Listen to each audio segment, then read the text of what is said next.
First, we'll put both our hands up against each other's. Now, keep your eyes closed and lean your whole weight on me. Are you sure this is something you learned in your acting class? Yeah, it's an exercise in trusting each other. But I trust you completely, Jimmy. We've been going steady for 2 weeks, and you haven't once tried to put a hammerlock on me. Come on. I won't let you fall. Wow! This is wild. Hey, there's another exercise that's a groove. It's called touch and feel. Is it something I'm old enough to like and my father won't? Now, cool it. Now, just cool it and keep your eyes closed and do what I do. Okay. Hey, this is groovy. All right. Now let's go down to the shoulders. Over my dead body. Daddy, when did you come in? Between your lips and your Adam's apple. Jimmy, you came here to do homework with Sally. This is homework for my acting class. What part are you studying for, Jack the Ripper? Hey, we weren't doing anything wrong. It's just an exercise in touch and feel. Don't give me that mod double talk. In my day, it was called Let's Play Doctor.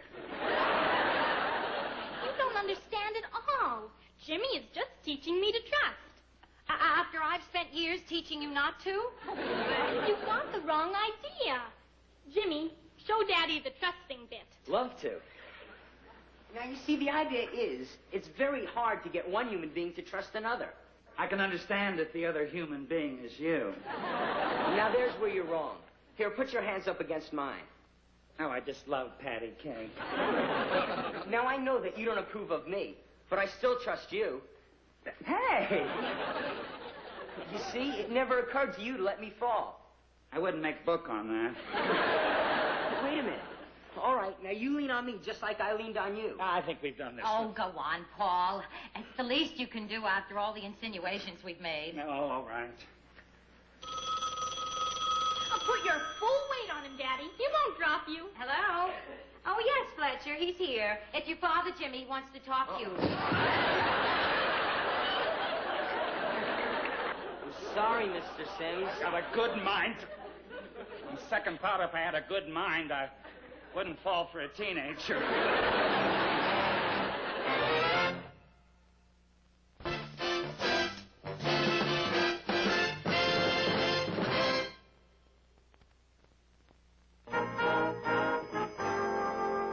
Good morning, sweetheart. Morning. Morning, Dad. Morning.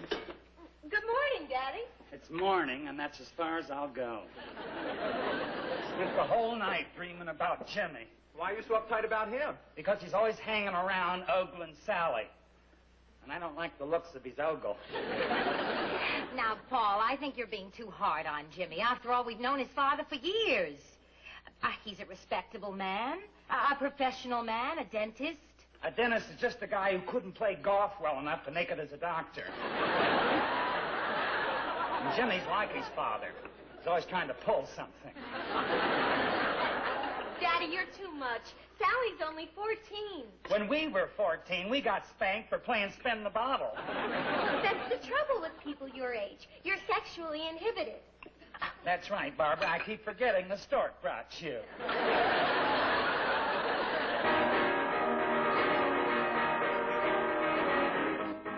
What's that? That's Jimmy and Sally having a quiet relationship.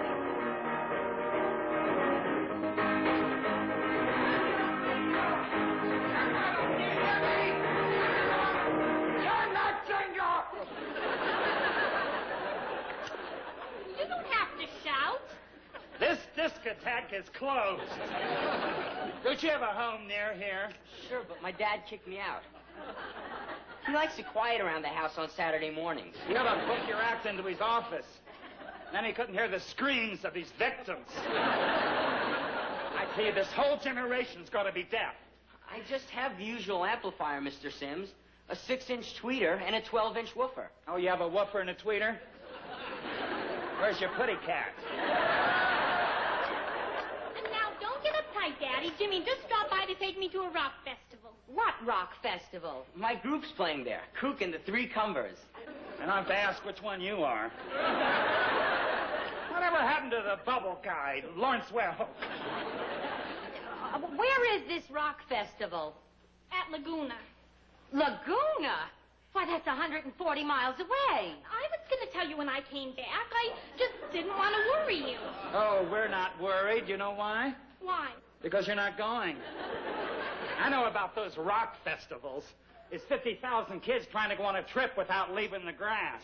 They're not music lovers. What they really love is playing touch and grab in a cow pasture. All I need for kicks is my music. What's that you're eating? A brownie. When I play, I have to keep my energy level high. I'll bet. These are just ordinary brownies. My grandmother made them. Who's your grandmother, Alice B. Toklas? Daddy, you have no right to talk to Jimmy like that. Those brownies are as square as you are. And you have no right to talk to your father like that. Fathers have to be square. They've got curved daughters. Now, can you make a big deal out of something? Don't you dare sink your teeth into that until I try it first. Martha, if I freak out, lock me in my room till I get normal.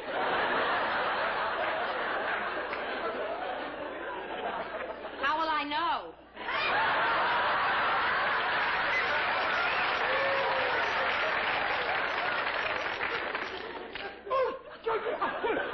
It's my tooth. Well, what's that? What's a piece of tortoise shell doing in a brownie?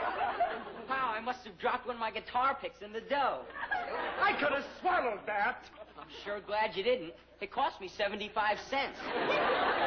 It's going to cost you $20 because that's what your dad charges for a filling. I'm sorry. Now, you get out of here before I kick in your tweeter. Daddy, you have no right to talk to Jimmy that way. We're going steady. You were going steady, and I don't want that kooky cucumber in this house again. Now, Paul. Martha, they've been seeing too much of each other. Familiarity breeds more than contempt. Sure. Make jokes while my heart's breaking. Now, don't look at me like I'm the heavy. She's too young to go steady. Darling, girls mature earlier these days. They're doing everything earlier. Yeah. Why, they can even vote when they're 18. I'm not worried about voting. When a girl votes, all she gets is a president. There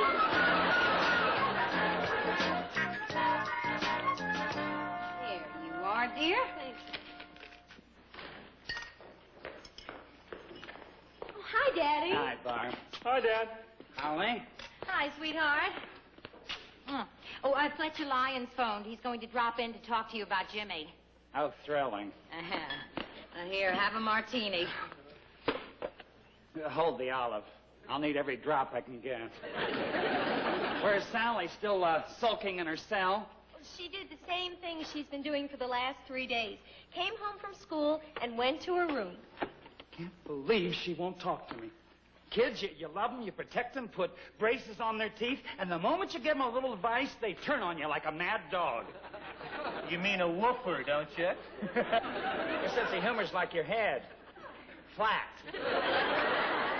The problem is you tried to control Sally's life, and she resents it. I'm not trying to control her life. I just don't know where she is, who she's with, and what she's doing. I'll get it. It's probably the doctor. Oh, the tooth fairy. I'd like to talk to him alone. Could you two find something else to do? Oh, sure. And, if we find it, don't wait dinner for us.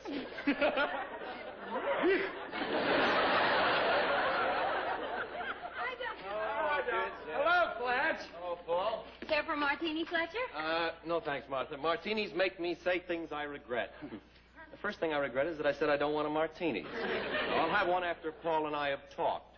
Oh, okay. Well, I'll go start dinner. And don't snitch on me to Gloria Steinem.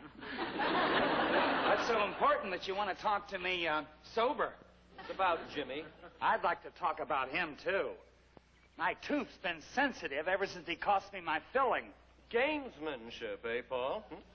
You try to make me feel guilty about your tooth before I can make you feel guilty about Jimmy. If you think it's gamesmanship, cast your eye on this vacant molar. All right, open up. Let me have a look.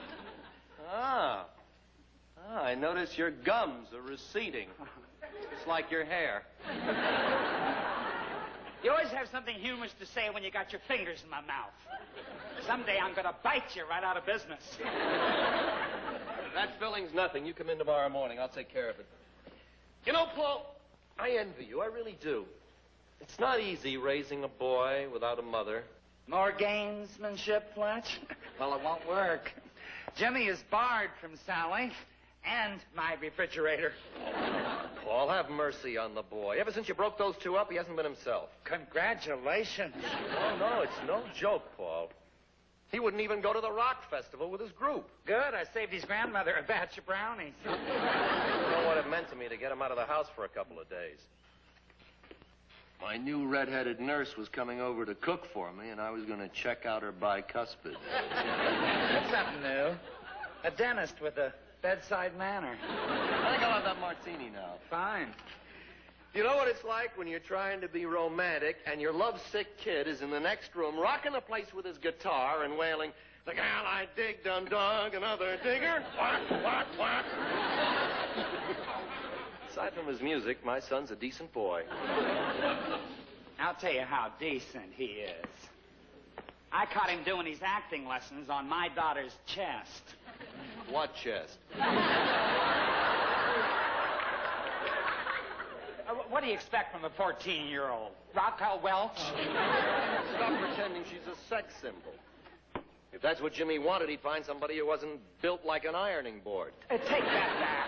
Oh, don't talk to me like that. All right, then stop making cracks about my daughter.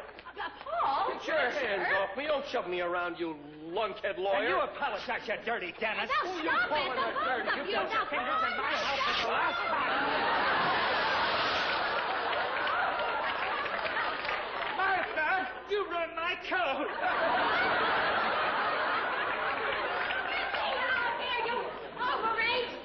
Don't you touch her. Save your energy for your red-headed nurse. Wait, Daddy, listen. We just found this note from Sally. She's run away from home.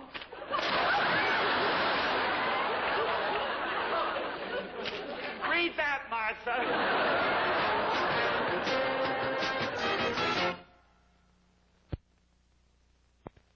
This note she left, officer. Dear Daddy, So I'm running away, and I'm never coming back. Not even for my allowance. We won't even go back for money. We've lost her for good. Who's this Howie? He's our son-in-law. And if I get my